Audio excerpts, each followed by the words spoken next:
இந்த ராமாயண சப்தாகம்ன்றது 7 நாள் தொடர் ராமாயண சொற்பொழிவு இருக்கே, அது எல்லாம் ஒரே இடத்துல வச்சா அவ்வளோ நல்லது.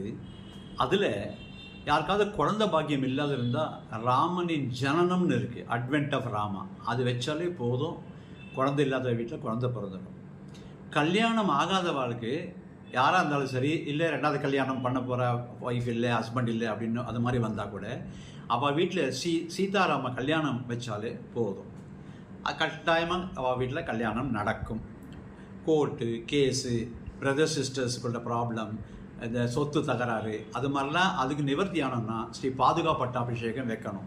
இந்த மாதிரி அவ்வளோ சிறப்பான விஷயம் எல்லாமே இந்த ராமாயணத்தில் இருக்குது. இந்த 3 நாளில் அவ்வளோ நல்லது நடக்க போகிறது. எல்லாமே அவ்வளோ நிறைய நடந்திருக்கு. இது வரைக்கும் 272 சப்தாகம் ஆல் ஓவர் த குளோப் பண்ணியிருக்கேன்.